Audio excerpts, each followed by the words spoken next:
It's a cold winter night in New York, and you're driving to your home. You just left a cafe with a hot chocolate. You're very excited to go to your home because you want to enjoy this hot chocolate while watching something on YouTube. As you're in your imagination while driving on the busy streets of New York with a smirk on your face, your car suddenly hits something and the cup goes sideways. The hot chocolate you just bought 10 minutes ago is spilt all over the place. You are furious. You decided to get out of the car to check what just hit you, and it turned out to be, that's right, a pothole. Very well, it just destroyed your whole night in a second. You park your car on the side with a disappointed face and decided to call 311. Yes, you heard it right. 311 is the number you dial when you need to report graffiti, your neighbors screaming at night, and potholes, as well as all of these things. All right, you called 311 and they put you in a queue. But why? Well, simply because of high volume of calls. 311 is a non-emergency helpline, and it receives calls from all over the city for different reasons. If we just take potholes into account, we're almost halfway into 2026, and 311 has already received over 22,000 complaints over potholes.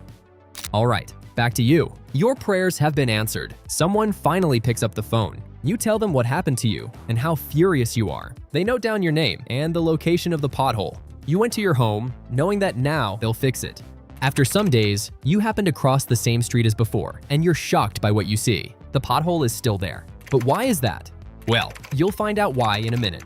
But first, whenever you call 311 to report something, they note it down and transfer the reports to the appropriate agencies. In your case, because you're reporting a pothole, your request will go to the Department of Transportation, also known as DOT. On every report, DOT sends an inspection team to the site.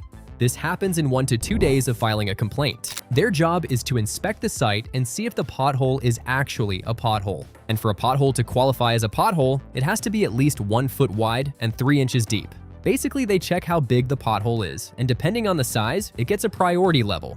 Anything below 1 foot wide and 3 inches deep will get the lowest priority, and the bigger ones get the highest level of priority. The inspection team also checks whether the pothole is actually their responsibility and makes sure that it's not caused by a utility company. If that's the case, then they transfer the complaint to their respective agency and call it a day. But let's say that the pothole that spoiled your night fits the criteria. But even after that, they won't do anything. Remember, when you passed through that street, the pothole was still there? It's because of the cold weather. In cold weather, if it's an emergency case, the most they can do is patch it temporarily and wait for the summertime to fix it permanently. Because hot asphalt, which is used for permanent repairs, only works at around 40 degrees Fahrenheit. Below that, it won't stick properly and it'll just fall apart in a few weeks. So in winter, the best you're getting is a cold patch. Even the Federal Highway Administration admits that pothole patching is a temporary repair at best, which is a very reassuring thing to read when you're scraping hot chocolate off your dashboard. Okay, for the sake of this video, let's just say that you hit the pothole in summer. Even then, it can take a long time. But hold on a second. DOT claims that most potholes get fixed within 2 to 3 days of a report, which is actually true. Most of them do, but yours didn't. So what's different about yours? Surely it can't be a budget problem. Or is it? Because last time I checked, New York City set aside $218 million to fix the streets. So why is your pothole still there? To better understand this, we need to see how this money actually works. This money exists, but it's not like it's sitting in the department's bank. City money moves in layers. First, there's the operating budget. That's the money that covers the department's salaries, the equipment, and small day-to-day repairs. Stuff an in-house crew can knock out in an afternoon. Then, there's the capital budget.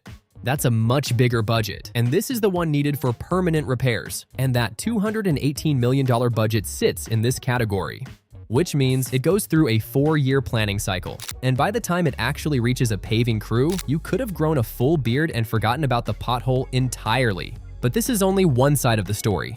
Let's say the money is there, but there's still another big step.